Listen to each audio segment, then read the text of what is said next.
Ito ang reading mo, Pisces.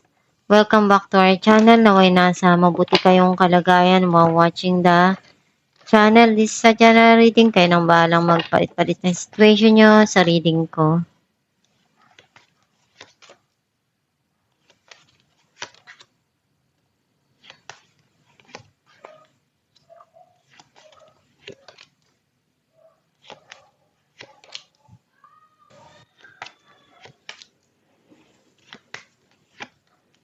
At the bottom of the deck, Four of Pentacles. You feel like ang nasisense ko na energy mo, andun yung may mga hindi ka pa makalimutan sa mga nangyari sa nakaraan or di mo pa rin makalimutan yung past person mo. Some of you gusto mong makapag-ipon, makapagpundar, para ma-secure mo yung mga kinabukasan ng mahal mo sa buhay at ng sarili mo. Gusto mong ibigay ko ano yung makapagpasaya sa kanila, sa mga mahal mo sa buhay.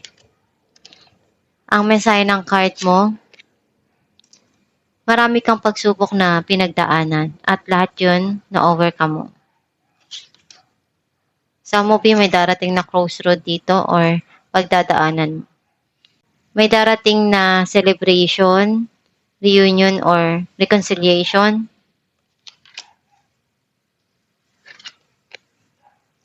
Nagkaroon ng hindi maganda na sitwasyon sa nakaraan and darating dito yung pagbabago sa buhay mo sa mga nangyayari. Meron kang kailangan na pagdesisyonan at harapin at ibigay kung ano yung kailangan na desisyon doon sa sitwasyon.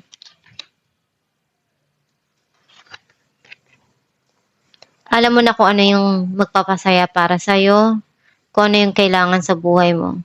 Ngayon mo nare-realize lahat kung ano yung dapat mong gawin. Some of you may fertility na involved dito or darating. May offer na darating or may pagsisisi doon sa mga nangyari sa nakaraan na hindi mo nagawa or hindi mo binigay kung ano yung makakaya mo doon sa sitwasyon. Some of you, andun yung panghihinayang mo.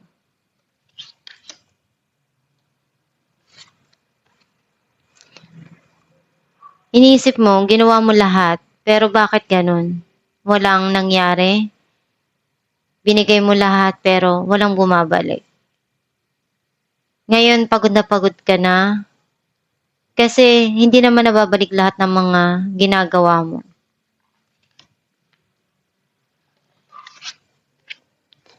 Andun yung pagmamahala ng dalawang tao na binibigay sa isa't isa, pinapakita at pinaparamdam. Some of you, andun yung pagmamahal na pinupunuan mo sa mga mahal mo sa buhay or sa sarili mo. Clarify natin ang Two of Swords. Judgment and King of Cups. May mga desisyon na kailangang harapin dito, itong tao na to. Andun yung pagmamahal niya na punong-puno, sobra-sobra, na gusto niyang iparamdam. Some of you, marami kang pinagdaanan sa buhay na kailangan mong gawin yung makakaya mo sa mga dumarating sa buhay mo at kung meron kang desisyon na kailangan na gawin, pag-isipan mong mabuti. Kung saan ka magiging masaya, yun yung gawin mo. At alam mo sa sarili mo na wala kang masasagasaang tao. Ipagpatuloy mo lang. Clarify natin ang Death.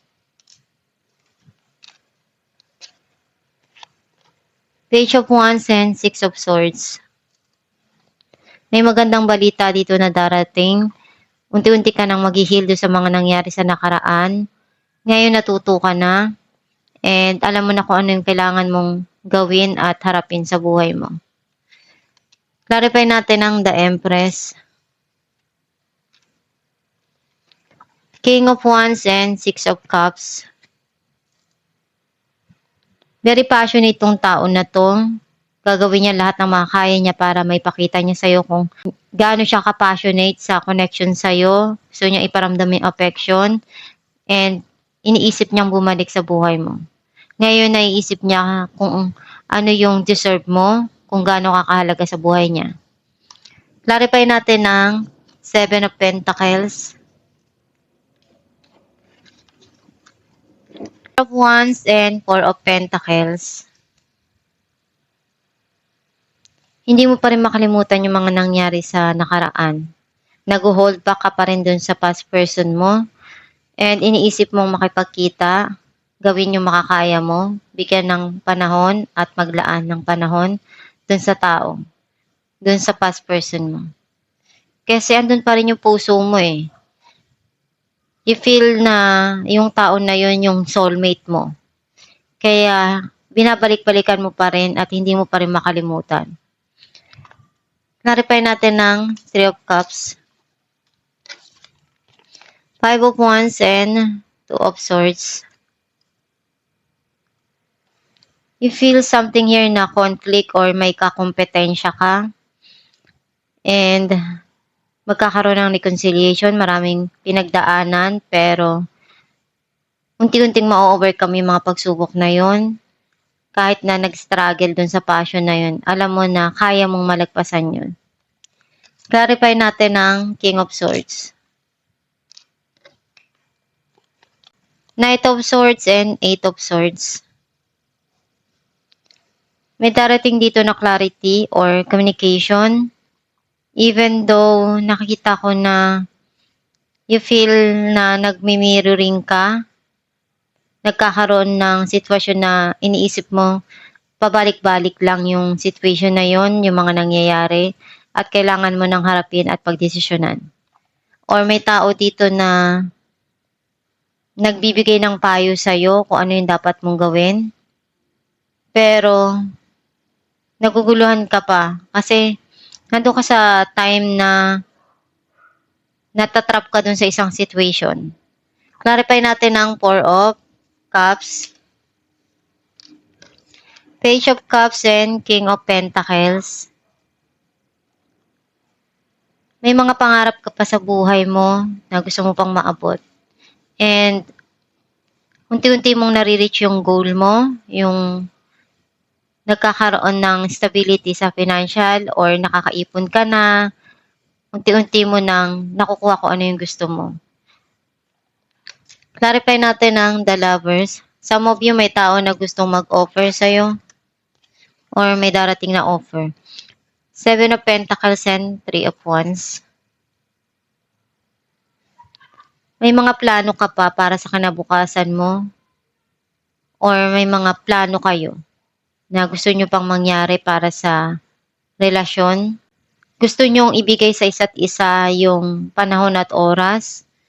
Iniisip mo, ginawa mo lahat ng makakaya mo dun sa relasyon.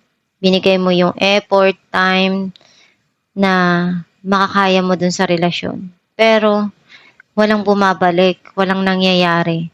Parang hindi nakikita kung ano yung ginawa mo. Inisip mo na kailangan mo nang harapin kung ano yung para sa sarili mo, sa kinabukasan mo. Some of you, iniisip mong maglaan ng panahon, oras dito. Hinihintay mong bumalik yung tao or yung past person mo. At saka maglalaan ka ng panahon para dun sa past person na yun. Alamin natin kung ano mensahe ng iyong gabay.